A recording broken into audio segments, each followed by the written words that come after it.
And hi everyone, my name is Cyril Filias. I'm the lead for program learning and development at SAREC. And on behalf of all the SAREC team and our sponsor, Prepr, I would like to welcome you to today's webinar. And today we are delighted to welcome two Prepr representatives, Caitlin McDonough and Peter Shislow.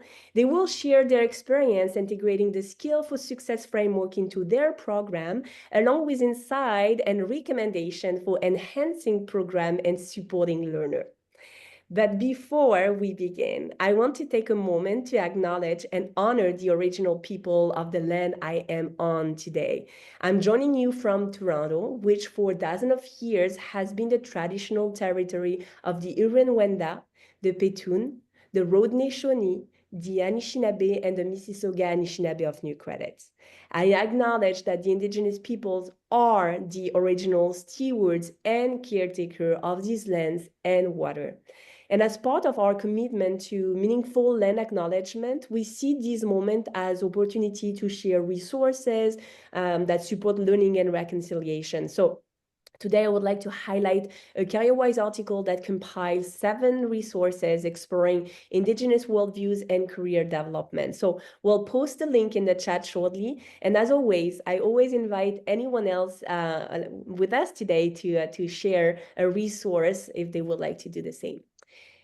Now, I would like to briefly highlight who SAREC is and how we can support your work. So SAREC is a charitable organization with a focus on education and research in career counseling and career development in Canada. We have 3 main programs: CanAccess, the Canada's largest career development conference, held each January, both virtually and in person. And we actually recently wrapped up a very highly successful CanAccess 25. So I will encourage you to save the date for next year already in your calendar. We also have CareerWise.ca website, which features the top news and view in the field with a French version called orientation.ca, and the Canadian Journal of Career Development, which is free to access. SAREC also obviously regularly hosts live webinar in addition to providing trainings and courses to support your professional development. So you can learn more about all of the SAREC work and resources by visiting our website at sarec.ca. Also, and as many of our learning initiatives are shaped by your needs and feedback, this is just a kind hands up that a short survey will appear on your screen at the very end of our session. So we'll welcome any feedback you may have on this specific webinar, but also on all your learning needs for the coming years. So thank you in advance for taking the time to share your response. All right, just a couple of housekeeping notes for today's webinar. So during the session, you can use the Zoom chat to interact with the audience and our presenter, but we will also encourage you to use the Q&A function to pose your questions so that we can distinguish them from general comment. We'll indeed have a Q&A session at the end of today's webinar where our 2 presenters will address your questions. Also, please take note that this webinar is being recorded, so we'll provide you with a copy of the recording by email in the coming days. And lastly, AI-generated caption and subtitle are available in several languages. So to enable them, just click on the CC button located at the bottom of your Zoom windows and select Show Subtitle to see the caption in real time.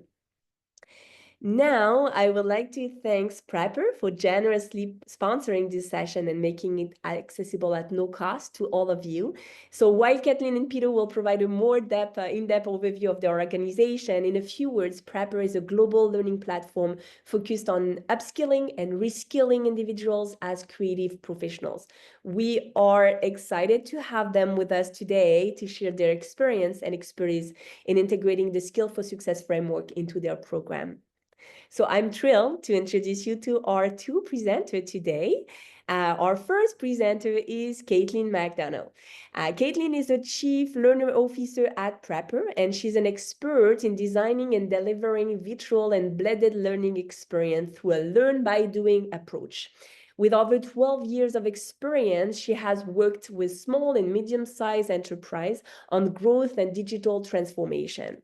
She integrates social, emotional, and digital skills training through Prepr's workforce development platform to foster talent development aligned with business needs. Thank you for being with us, Caitlin. Sure. Our second presenter today is Peter Shislow. As research lead at Prepr, Peter is a seasoned scholar practitioner specializing in global higher education. His research and professional interest focuses on academic internationalization, innovation transfer, and institutional change. He advocates for leveraging higher education as a catalyst for innovation and sustainable global development, contributing valuable insight to education and development initiative. We are very thrilled to have both Caitlin and Peter with us today to share their insight and experience with their program. So let's not wait any longer to have them start their presentation. So over to you, Caitlin. Perfect. Thanks so much, Cyril. Let me share my screen for us. All right. Okay, welcome everyone. Thank you so much for joining us today and talking to us about skills for success. We're really, really excited to get into today's session. I hope that you find it very actionable and gives you the tools to be able to launch your own skills for success program or maybe enhance some of your existing upskilling and reskilling initiatives. Before we get into it, I do want to share some, get to know you a little bit more. You heard about us. We have a couple of polls that should be launching. There we go. So the first question is, how many of you have taken courses or training as an adult? And I know this varies quite a bit, but let's get a bit of a sense. And then the second question is about whether you've taken training or upskilling in soft skills. Okay, it looks like most people have taken formal upskilling. We have some who take a few courses, and then there's, the handful that will do it ad hoc. But many of you have had experiences in formal upskilling, so that's some great context for us.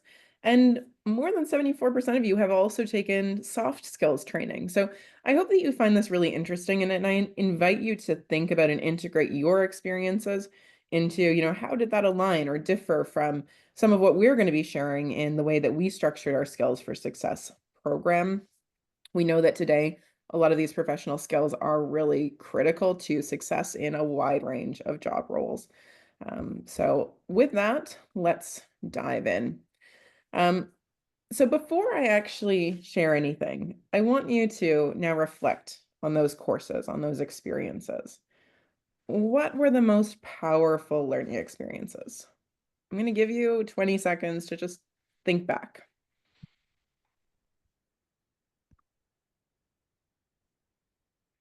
And I see there's a few people with your hands raised. By all means, please let us know. I see someone said you cannot see the slides. Can anyone confirm? Are you able to see my screen? You can see them now. Okay. Perfect. All right, great. So on the powerful learning experiences, think about it. In a couple of words, what made it powerful? What set it apart? So I see someone said when it's in person, when it's experiential, when it's interactive, when there's collaboration, learn by doing. I love it. We're all about that. An engaging facilitator, 100%. Someone mentioned connected, personal stories. Yeah, absolutely. Relevance, context, right? These are some of the things that really do drive and make experiences powerful. And I'm going to share with you in a couple of slides some key takeaways, right? What can you remember? If you don't take anything else away from this presentation, what is it that makes learning experiences powerful? So first off, learn by doing works. We know that teaching skills is really hard. When we think about how do you get someone from, a level 3 to a level 4 in creativity, what does that actually look like? And for us, a lot of that is about experiencing, but also reflecting on that experience. So that end to end, right? They need to have an experience, they need to think about, they need to reflect on it. And they also need to integrate it into, okay, how do I use this? Where does this go? And that's really all encompassed in that learn by doing framework. So I think that's really a great starting point for us. The second one is make it social. So together, when you are connected with your peers or others, that human aspect really does make a big difference in engagement and in retention. You're more likely to remember those experiences because when it's social, we're having conversations, right? So we're talking about our past experiences, right? Right now, you just thought about some of your past courses and you shared it with some of your peers. Ideally, if this was a smaller group, we would actually have a conversation about it.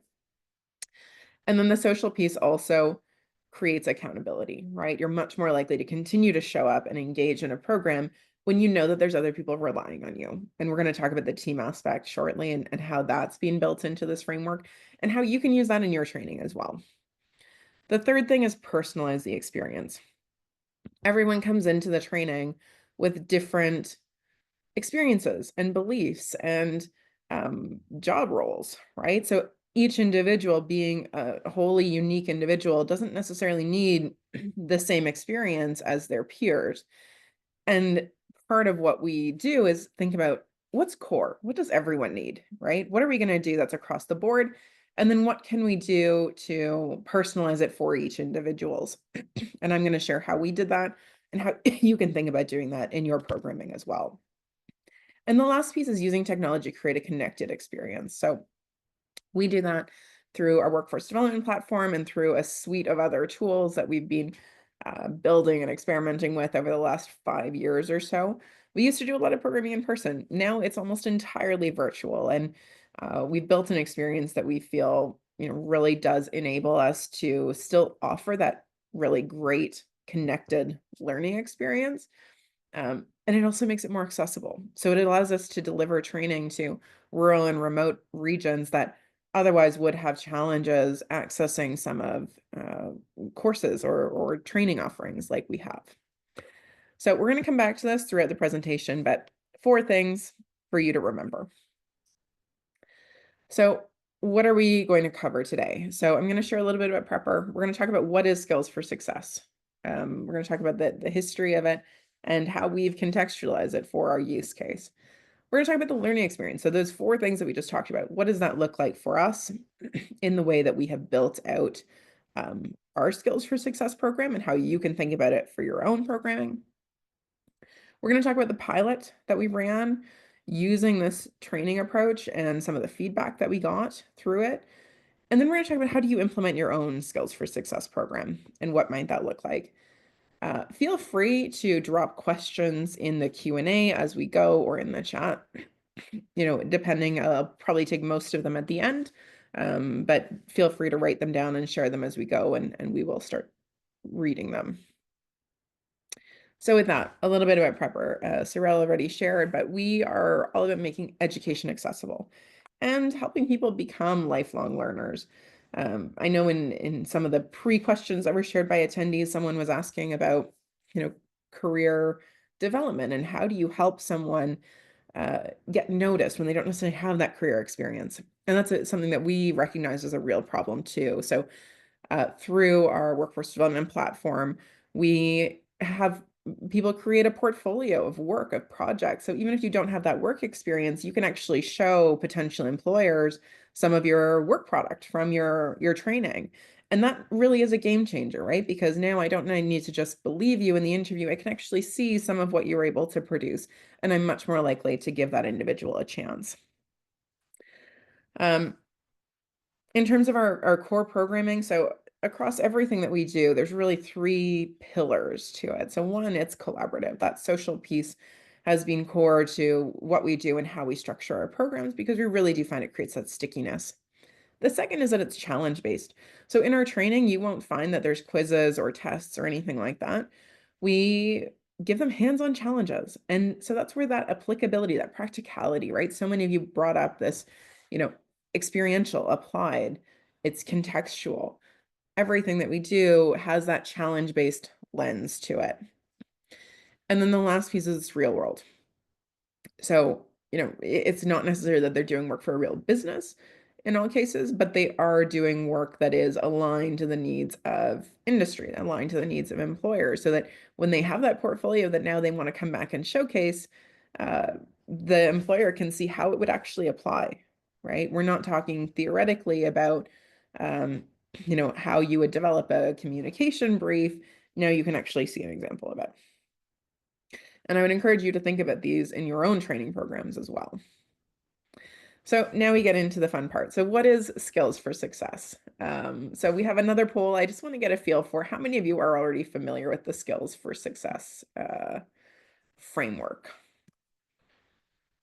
So I do see it's a bit of a mix. So some of you are very familiar, some of you are, just becoming aware of it, and some of you are just learning about it. So it's amazing. So looks like about half of you have some awareness of it. You might have been more familiar with it as the essential skills framework. So that's what preceded Skills for Success. The government updated it a few years ago and launched Skills for Success. So the idea of it is that it provides all Canadians with the skills needed for work, learning, and life. So it's meant to be very broad, very applicable to so many different audiences and populations and use cases, which is amazing. It really does provide a really great foundation for training providers and career professionals like yourselves to build off of and launch from. The challenge with that is that it's so broad, right? And um, a lot of the time that context, that applicability is what we need to then come back to and figure out how do you make it relevant for your target audience. So just some context for, how we came to be doing this work. We were selected by the Government of Canada, by ESDC, to support their Skills for Success initiative. When they launched, they selected a number of different organizations to build out training programs and pilot them and get feedback. Our program is somewhat different than a lot of the others that were funded. So historically, if you look at essential skills and even the way that Skills for Success now, a lot of the time it's targeting individuals who are looking to build a foundation, right? So they're at the lower levels of the various skill areas. Our program was looking at how do you apply Skills for Success to an audience that's already fairly educated. So typically they had either college or university, some post-secondary in a digital skill area, and are looking to level up. So we had two streams. We had a job seeker stream and an employee stream. The job seekers were typically new graduates. They mostly had just gotten out of post-secondary, but were really struggling to actually get a real job, right? They had limited work experience. Sometimes they had internships and so on, but a lot of the time they didn't have career experience yet. On the employee side, it was highly variable. So we had everything from, interns. Most I would say were kind of junior talent, so had maybe 1 to 3 years experience, but we also had mid-career workers, people with 5 years experience. And we had some who were all the way up to 30 years experience. So that was a very diverse group, which had its own set of challenges, but also opportunities. And we learned a lot from working with such a diverse group. And we'll share a little bit about the feedback and the approach later on. As we built this out, it really had 3 phases, right? The first, develop the training program. That's what we're going to share with you now. Some of the sort of core elements to it that we found worked well, and things that you can take away into your own offerings. We're going to share the pilot data, and then sharing our knowledge, which is some of what we're doing today, so that other organizations can benefit from the work that we did and learning how to apply it. At the end of this presentation, we will be sharing with you a link to download a toolkit. The initial download is just the starting point. We're going to continue to build out that toolkit, and we're going to continue to share things with anyone who signs up over the next month or two. So I really encourage you to do that. You're going to get tons of great resources and support to, think about how you can bring this to your organizations. So that's a little bit about it. It's primarily digital roles, primarily the technology, media, telecommunication sector, or information and communication technologies sector. So tech related. But we did have people in digital roles across, right? Everything from manufacturing to, AI. Okay, so the learning experience. I know some of you mentioned, when I asked you, what was your most powerful learning experience? You said learn by doing, right? Applied. What does learn by doing actually mean to you? Take a couple seconds, think about it. I'd love to see anyone drop in the chat your thoughts on that.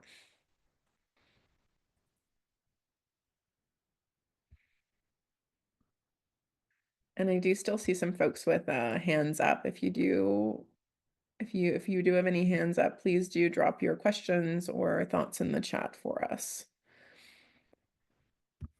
Okay, we have hands-on, continuous practice paired with formative assessment, anything I can learn while not sitting at a desk, bringing action, on-the-job training, directly to the work, real-life examples, hands-on. Yeah, a lot of practical skills, right? The practice, being able to apply what you're learning, given an authentic task. Yeah, I definitely agree with that. Okay. So we're going to talk about the learning experience as we set it out as part of this program. And really, there were a couple of core elements to it. So the first is personalized learning plans with one or more skill areas. The next was virtual cohort-based training. So we were doing live training sessions with folks, depending on if they were employee or job seeker. The format looked a bit different. But that was where there was the connection and the community and the ability to learn from their peers. And then the third piece is that real world business challenge. And I'm going to share a bit more about each of them. But before we get into that, a lot of you have talked about context, practicality, application, right? So one of the biggest things that we needed to do, and that I would encourage you to think about if you're looking at building out your own Skills for Success program, is to think about how do you take Skills for Success as it was set out to apply to all Canadians and apply it to a specific use case. So for us, folks either in digital roles or looking to enter digital roles. And part of that is thinking about, okay, adaptability. What does it mean? At a very high level, it's, flexibility, it's willingness to respond to change, right? But what does that look like if you're in a digital role? Well, agile project management is very tied into adaptability, right? Requirement scoping, thinking about how do we prioritize what actually needs to be done, and where do we spend our focus? User experience research, data analysis. These are some of the things that came to mind for us in how does adaptability actually look for someone in that job role. And that gives us that opportunity to do learn by doing, right?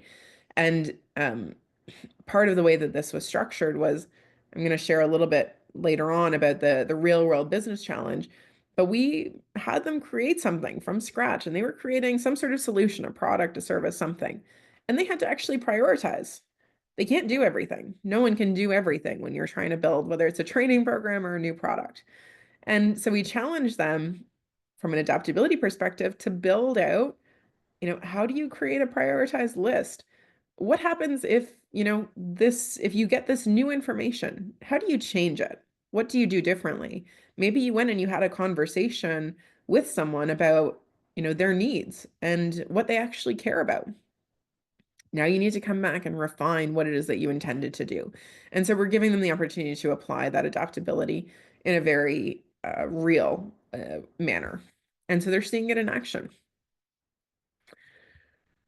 So here's a couple of elements. So instructor-led half-day sessions. And I'm talking about this from the employee experience. The job seekers were set up as a 4-week everyday session. Okay. So there's different structures depending on who we're talking about. But the intention is the same, that we have this time to work together and make it really interactive. Okay. Then we have the team projects. We didn't have people just do stuff on their own. And it wasn't all just large group. It wasn't, okay, share in the chat, let's have a discussion. We actually had people work together to create a real output. And that team project was really designed to simulate a work environment. We had some self-directed learning, the personalized learning plans, but we did add in a social element, so accountability partners. And then we also had office hours. So what is the personalized learning plan? We had an assessment process, and I'm happy to share a bit more about this later on if anyone has questions, but the assessment we started out with both a self-assessment. If they were an employee, we asked them for a manager assessment, and we asked everyone to do a business case. And that was graded by the instructors and used to score people. Through that process, we did that for several cohorts, and we realized that there was actually really strong internal alignment. We worked with Blueprint ADE as our evaluation and research partner on this project, and they made the recommendation that we drop the business case because we were finding that the self-assessment actually gave us a really good baseline to work from to help identify what someone's skills are and where their opportunities are. I will say that when it came to personalized learning plans, we didn't always choose to focus on someone's weakest point. Sometimes we chose to focus on areas where they were middle of the road or even reasonably strong. But that was a conversation that we had with each individual because just because someone, is lacking in numeracy, maybe it's not relevant to them in their career, in their job, or where they want to go. So instead, they choose to focus on problem solving or adaptability because that's much more applied for them. So this was, the assessment part was relatively straightforward, the self-assessment. But the conversation, I would say, was a critical part of that to develop that personalization with them. And then that led us to choose a skill area and a level for them to start at and complete these hands-on challenges that then they could use in their portfolio. This was an example of someone who was talking about their experience with the numeracy lab, and they were interested in getting a job in marketing. And our numeracy lab, part of what we did was dealt with analytics, dealt with data, because we know that for someone in these roles, a lot of the time that is going to be one of the most critical ways that they're going to need to apply numeracy is to look at data to get insights. And they found that it was very valuable for them as they got into a new job. In terms of the virtual cohort-based training, so this is a sample agenda from a half-day session. What you'll notice about it, where it says lounge, that's activity time. That's time for us to do things with participants in a very hands-on way. On the right-hand side of the screen here, you'll see that these are some of the activities that we did with them. So when it came to the skill of reading, we weren't just asking them to, read and summarize information or even read for comprehension, in a general context. We were saying, you know what, for us, for these people in this role, in digital roles, reading, a great application of that is market research. Market research typically, when you download a market research guide, it's huge. It's 20 pages or 30 pages, and you're going to have multiple ones from different sources. It's a lot of information, but it's really valuable. So this was how he contextualized reading, was giving them a hands-on example and way to use, use this example, this end goal for them, which was to understand a market so that they could build a better product, which comes back to their team challenge I'm going to talk about in a minute, in an applied way. And that's where we did this with them together in teams, in live sessions. And the instructors, we shared a bit of information about how does market research work? What are we looking for? What are we thinking about from a reading perspective here? And now you're going to go and do it. And you're going to share back with your peers, so the larger group, what did you learn? What were some of the challenges? There's also that reflection piece that's built into learn by doing. Ideally, you're experiencing, but you're also reflecting on that experience because that's really how you solidify and contextualize knowledge.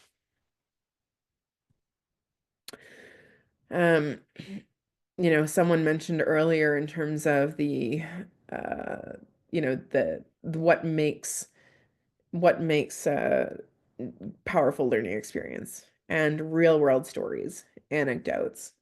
We absolutely agree. And so that's what we brought into this. Even the reading example, the facilitator who led that, he used to work for a major media company, and he was sharing, an example from his work. And so as they saw that, it really creates that spark, it creates that engagement, and it makes it much more likely that they're going to dive in and see the value of it right away. And that's that idea. There's sort of the idea of time to value, right? So from the time that you learn something, and obviously there's no quizzes, there's no tests at the end of this, but I would challenge you as we're going through this to think about how can you start applying this in your work? what does that look like? Right? And I will get to that at the end. I will really challenge you to think about how you can start applying these concepts into your learning. Here we have the real world business challenge. I've sort of alluded to it as we've gone through. When we originally conceptualized skills for success, part of the reason why we did was because we were teaching digital skills before this. Digital marketing, graphic design, web development. But we were typically taking people who had some formal training, and we were helping to give them these professional skills, sort of polishing them, if you will. So yes, you know web development, but you don't really understand how to build a product because, you just know how to code. So we started offering and running our programs around this real world business challenge. So this has been core to what we do for much longer than our Skills for Success program. And that's really, was the spark for us to do Skills for Success, because we were seeing these outcomes without necessarily having a larger framework to contextualize it within, and without that being necessarily the core outcome that we were focused on. So this program gave us the chance to do that. And we were just building on what we had been doing for a really long time. And this real world business challenge, I think what makes it amazing is that it brings people together. So it's team based. We put people into teams. Typically, if we can, we sort them intentionally based on having diverse skills. So we try and put people into what we call cross-functional teams. So if you have a marketer, a web developer, a graphic designer, a business person, you put those 4 people together as opposed to 4 web developers. And now they're their own little pod, right? Much like they would be working if they were in a real business environment. And we say, okay, we're not telling you what you need to build. We want you to find a problem, not a solution. Don't start from the solution. Start from the problem. Find a problem, and then we're going to come up with a solution. You're going to do it. And some of what they came out with was really, really incredible. The projects that people developed were really polished and very professional. And this was a huge boost to them in their portfolio as they went forward and now started talking to employers, especially people who didn't have work experience before. Now they can say, no, I don't have a previous work experience, but I have created this project. Look at everything that I accomplished over this 4 weeks or 8 weeks. And a lot of people really love that part of it. So it's a social piece, right? People found that highly valuable. They found it highly engaging. They were going to show up because now, if they didn't, their team members were going to be disappointed or they were going to be chasing them, right? So instead of us following up and saying, hey, you didn't show up to class, their team is like, hey, where are you? Right? We need you.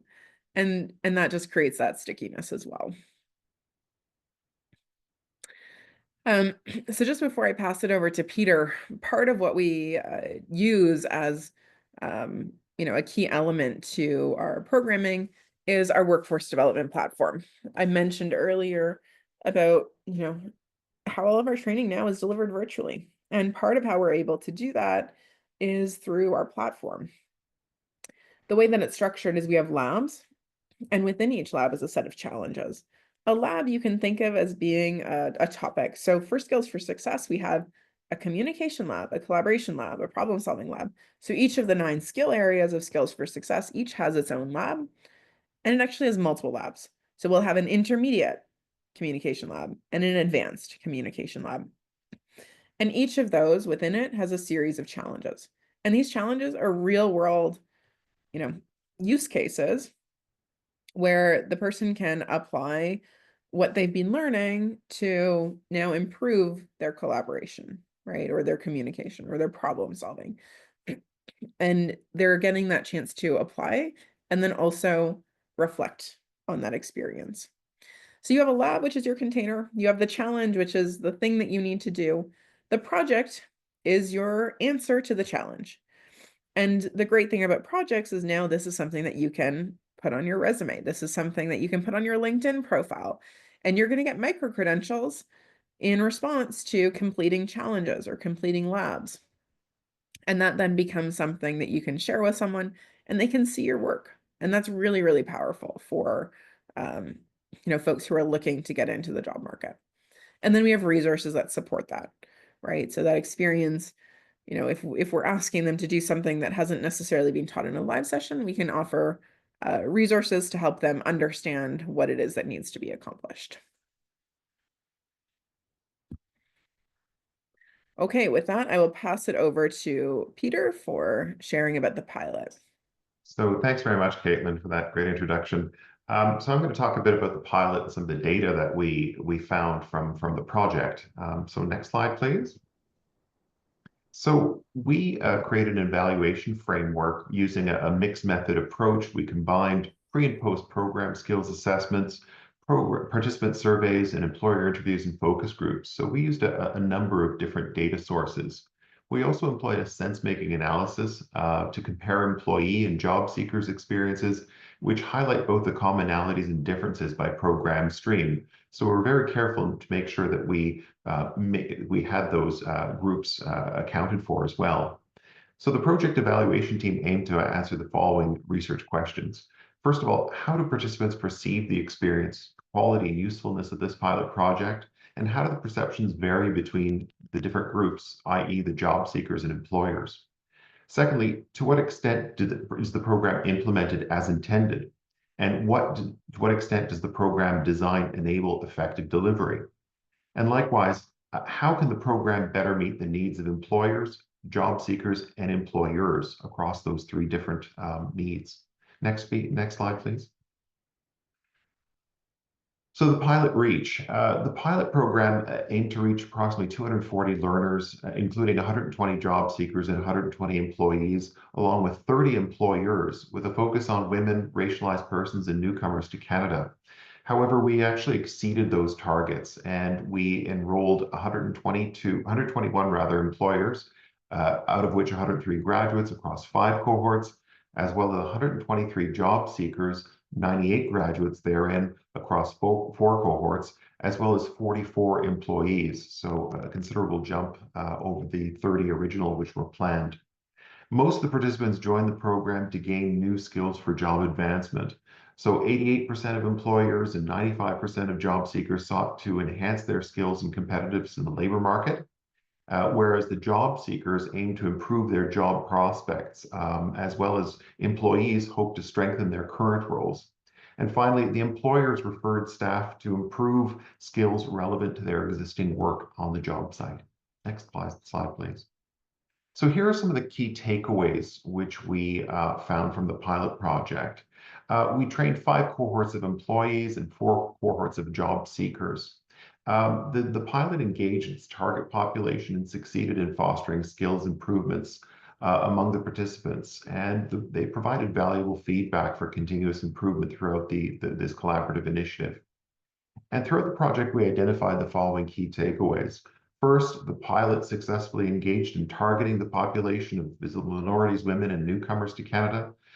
Second, the program staff found the flexible program design enabled effective implementation and improved after the initial pilot cohorts, so improvement over iteration.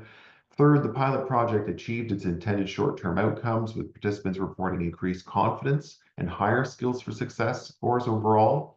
And finally, the participants found the program valuable, and many have applied what they learned on the job site. Next slide, please. And here we'd like to provide some data from engaging underrepresented groups. As Figure 1 shows, the overwhelming participants were Canadian citizens. As you can see, the employee stream, the job seekers, we've broken that out as well in terms of breaking down the data. Visible minorities as well, women, newcomers to Canada, Black youth, disabled and Indigenous are all represented within this chart. Next slide, please. Confidence post-gains training. This is also an interesting bit of data that we found, whereby the participants self-reported on their confidence and feeling better about their abilities in their own skill sets. And the overwhelming majority of job seekers, as well as employees, felt that they improved their confidence post-training. Next slide, please. And here we see the data breakdown across all of the 9 skills for success. We see some significant gains made in various areas, from creativity to reading and writing and collaboration. Next slide, please. And this is an interesting bit of data as well that we found. The manager's perspective on their employees rather. We found that the managers found more significant gains, or more gains in total, than the employees themselves. So it was interesting to see that different perspective in terms of how the program impacted employees. Next slide, please. And here we have a few testimonials from our participants. Kevin here found that he met with his employees last week to review training and receive feedback.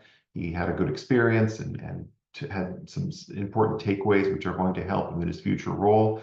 Likewise, we have another testimonial from an employee who joined his time and saw the improvements in skills that he learned throughout the program.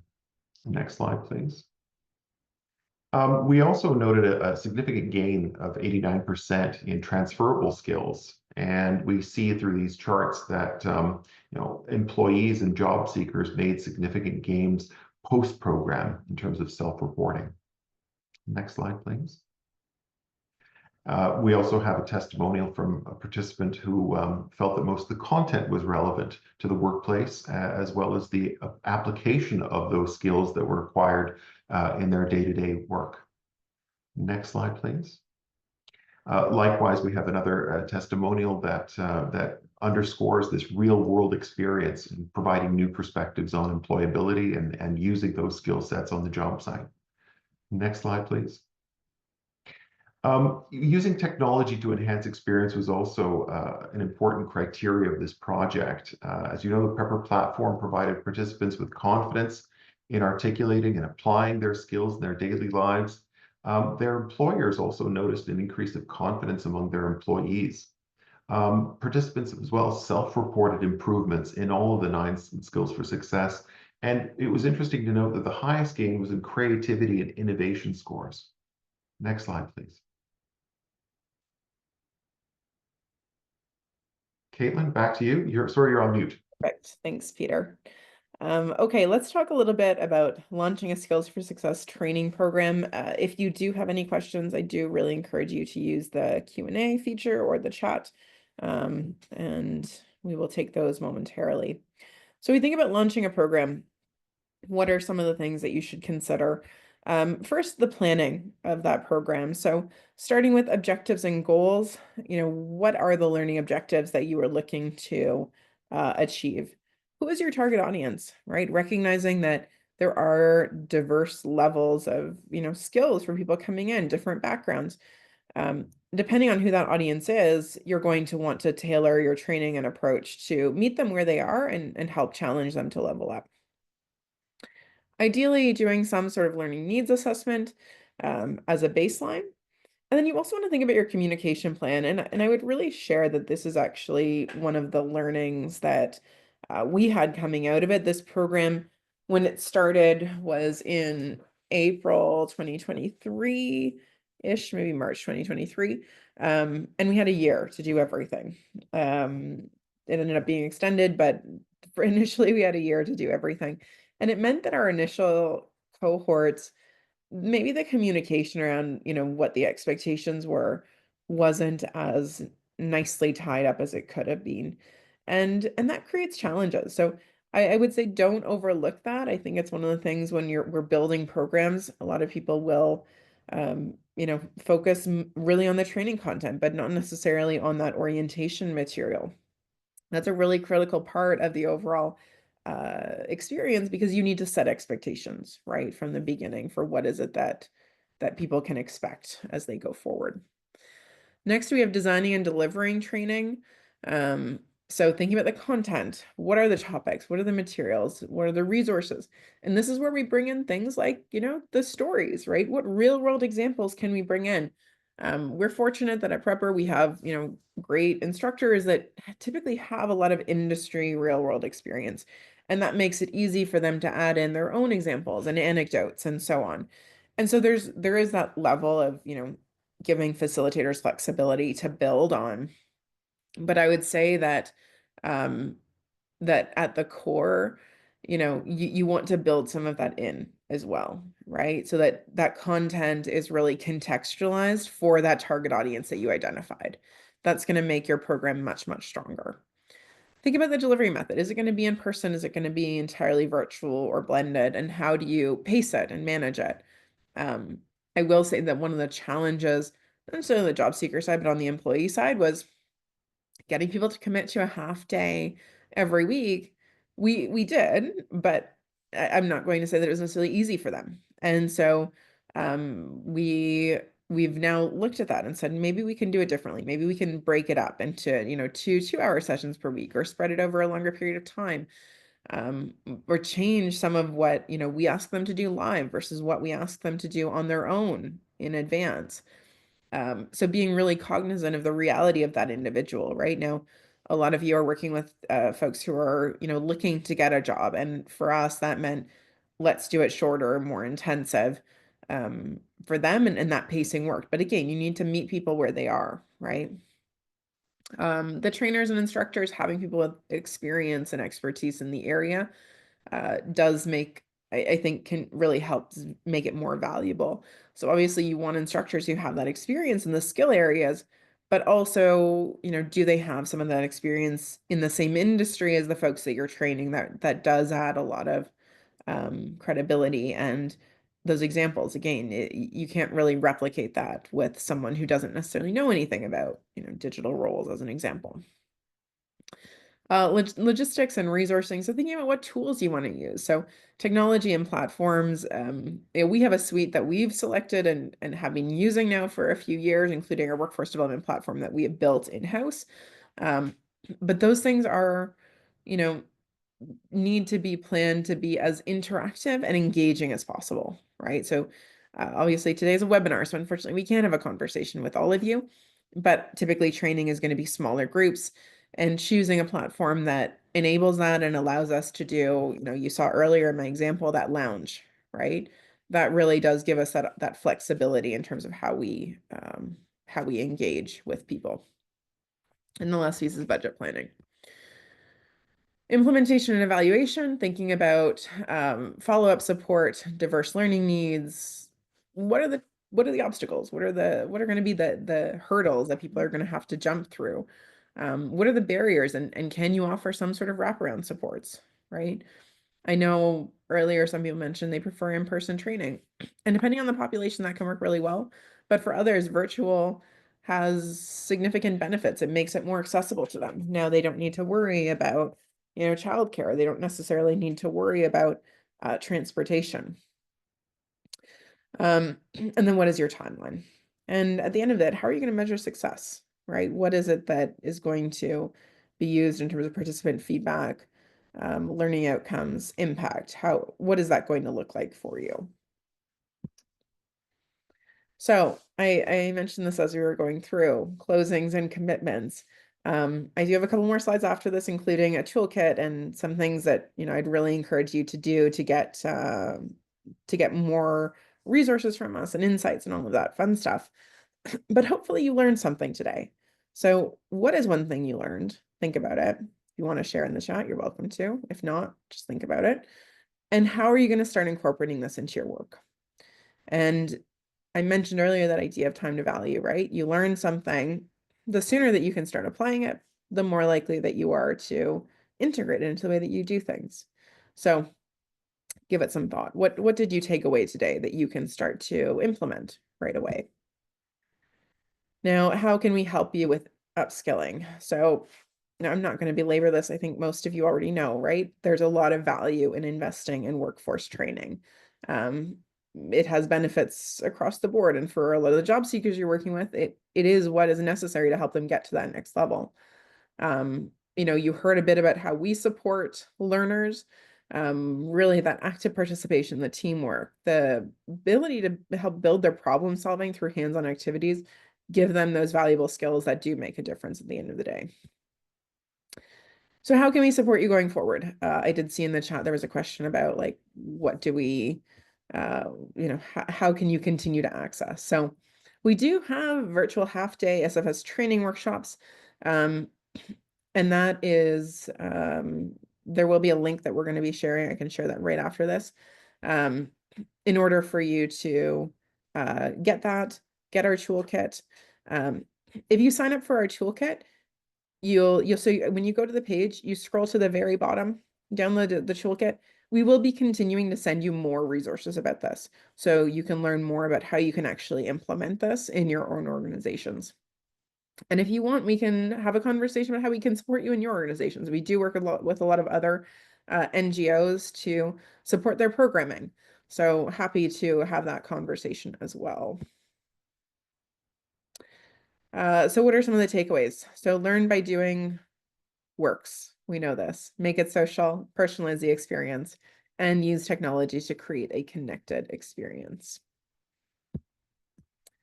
Happy to take any questions, and we would love for you to connect with us as well. All right, thank you, Caitlin and Peter, for this amazing presentation. Indeed, it's time for questions. So I can see that we have received a few in the chat, as well in the Q&A. If you haven't done it yet, feel free to add them. All right, so first question we received from Russia. For job seeker graduate student, what was the completion percentage for this training session? What challenges did participants share regarding staying committed to the training timeline and projects? Yeah, so I think we had about 121 job seekers and about 98, 99 graduates. So roughly 80% or so who completed. Typically when we saw attrition, it was, life changes, caregiving needs. Some of them had to, return to for family emergencies, things like this. This often came up. But we did have a really strong, graduation rate and completion. And so just to clarify, the employee cohorts were the half-day ones. Our job seeker training was actually 6 hours a day for 4 weeks. So it was even more intensive. But what I would say is that the duration and intensity of it did help to keep people engaged because they needed to show up every day, right? It's not like every week or so you're coming and then you're trying to figure out what you're doing with your life in between. You were committed to this program. You say, basically, I'm going to do this for this month. They're still doing their job search activities and so on, but that allowed them to, to just dive in. And I would say the social pieces, like some of the things that we talked about, did make them much more committed, right? Because they saw, okay, I'm going to have a portfolio project at the end of it, and my team is relying on me. So they were able to complete that way. Interesting. Thank you. On the flip side, someone asked, like, are half-day session enough for making improvement in skill learning? And I would like to combine that with maybe another question from Tammy. Did you track outcome for job seekers? So trying to combine them in the outcome of the approach. Yeah, so the half-day sessions for the employees, yes, it was. We did see the gains. Interestingly, and Peter sort of mentioned this, the managers actually saw better gains. Like they witnessed it more than the individuals themselves, which was really fascinating. Certainly something we want to do more research on. But it's not just the half day, right? Because part of it is what we really wanted them to do was to contextualize it and reflect on it and integrate it into their work. So if you're able to do that, you are compounding that gain over time, if that makes sense, right? It's not just that one window. You're now, for those people, they were in a job, right? They were learning something, then you apply it, and then the next week something new, and so on. Mm-hmm. And in terms of outcomes, so we did track outcomes for job seekers. I don't have the numbers offhand, but I'm happy to share that with anyone who's interested after. And I do think that the portfolio piece definitely did add value and provide a means for people who maybe didn't have that work experience to be able to now showcase and get it. And the people that did get jobs did share with us that they found more comfortable and more confident in their job roles, which I think was a huge benefit too. And we heard it from the employers as well. Like the people who entered seemed more experienced than someone typically with their resume, right? Because, you know, they had this sort of now business acumen lens too, which was a bit different. Mm-hmm. Thank you, Caitlin. I noticed a couple of concrete questions on the program, but before I also noticed other question you may want to address. A couple of people were asking like how to access the program. Is it like do they have to pay for it? Is it like free? And how they can join? So the pilot and what we've been running has I'm going to say the phase 1 is done. We have a small pilot of a new version of it that we're running, which is super exciting, which is integrating Gen AI into skills for success and building skills in Gen AI. But that is a very small cohort that we're doing right now. So we don't have additional training beyond that plan. But if anyone is interested, you know, happy to have a conversation about it, keep you up to date if we are doing additional cohorts. We do have some organizations that are interested in working with us to, you know, build out their own programs. So, you know, more than willing to have conversations and explore that with anyone who's interested. And we are going to be sharing a ton of resources for anyone who downloads our toolkit. We're going to be inviting you to the workforce development platform, to a community of practice lab, where you can see a lot of the things that we built. And we're going to give you tools to, you know, help do it for yourself as well. All right. Thank you, Kathleen, for clarifying those pieces. All right. So a little more concrete. I noticed some question while you guys were doing your presentation. Colin, we're asking, like, can you give an example? And I believe, Colin, please post in the chat if I misunderstood this, but I believe Colin was referring to when you were like sharing some learning challenges and projects that you invited your learner to submit. So can you provide a couple of examples of those? Examples of them, sure. Yeah, I mean those projects, they were so variable. Like one is, you know, someone who was talking about how in a lot of communities there's not great public transportation. We think about, you know, some of these folks where they were in rural and remote areas. They don't really have good public transportation, and that was one of the problems that they wanted to tackle. So you can see very diverse, right? And for them, they ended up coming up with an idea around, you know, how to use school buses that aren't in use during the day. Really interesting and innovative, right? They did a bunch of research around it. Obviously, there are challenges to that idea, but it's not really about the idea, right? It's about the process and the way that they worked through it. And then you have some that are, you know, for businesses. Like I had one that was for para healthcare professionals, how they can have a software suite or a platform to help them automate and run their business more smoothly so that they can focus on, you know, doing the work that they're doing. So it's like across the board, right? We had some who talked about newcomer integration and mental health for newcomers and how, you know, how to build a platform to support them with that. And they built like a peer-to-peer idea. So we see so many different ideas, and it's not really the idea, right? It's the process that they go through to learn about how do you think about solving a problem and engaging with people and all of that. And I Absolutely. did mention, because I know we are coming to time, I did share with everyone a link to the toolkit that will be sent out as well. Scroll to the bottom of the page, sign up there. We have a lot more stuff that's going to be coming for you. You know, so I would encourage you to sign up, because we're really excited about, you know, everything that we did here, and, you know, happy to spread the word. Absolutely. Thank you, Caitlin. And for sure, we'll include that in the follow-up message as well. But yeah, I'm mindful of time. Let's wrap up. And Caitlin and Peter, really thank you for this insightful presentation. It was really really great to learn about the learning program journey of you know, like from the ideation to the delivery, and then like reflecting on the impact of offering this kind of learning plan, cohort-based training, like challenge and real-world business challenge. So thank you for sharing your recommendation and experience for designing an effective upskilling program with our audience today. And as Kathleen just mentioned, yes, I will encourage you to all sign up to receive the toolkit. I also heard that a lot of exciting new resources will be shared in the next couple of weeks. So we'll add this link in our follow-up email. But before we wrap up, And before we hear from your feedback on today's session in the survey that will pop up, I would like just to highlight some of very interesting learning initiative that we are building for you. So we are kicking off the second year of our intersectional approach to supporting career development certificate, helping practitioners apply anti-racist, anti-ableist, and trauma-informed strategy. So the next cohort start on April 14, with more in September and November. So don't miss the chance to join us. And for those of you looking for a webinar, we have a fantastic lineup. Don't panic, I won't read all of this, but very briefly, we have preparing post-secondary student for career success in April. We will learn how to apply employability capital growth model to support student career readiness. We have career assessment series in April, where we challenge common assumption and refine your assessment practices to empower clients with deeper self-awareness.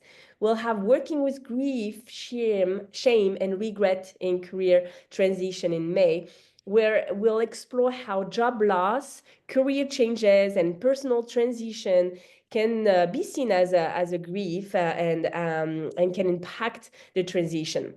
We'll also have the ultimate recruitment series for CDP, where you will get a chance to stay ahead of hiring trends with experts sharing insight on AI-driven recruitment, salary negotiation, LinkedIn strategies, and emerging employer red flags. And finally, generative AI for career development. We talk about that today, but we'll have a series where we'll discover how AI can enhance career services, from resume optimization to ethical client interaction. And finally, we have 2 free learning opportunities, a webinar series with LMIC covering key labor market challenges, from evolving skill demand to foreign credential reconciliation and workforce resilience, and a special session on military to civilians career transition, where experts will share strategy to support veteran, military family, and service member navigating career shift. So with all that, I really hope you will find something relevant and interesting to support your professional development at SAREC this spring. So you can learn more and register at sarec.ca/events. So let me now officially close the webinar. Thanks in advance for taking the time to share your thought and learning need in our survey that will pop up on your screen. Again, thank you, Caitlin and Peter, for this great session. And thank you all participants for your excellent engagement. I hope to see you at another learning opportunity, but for now, have a good rest of your day.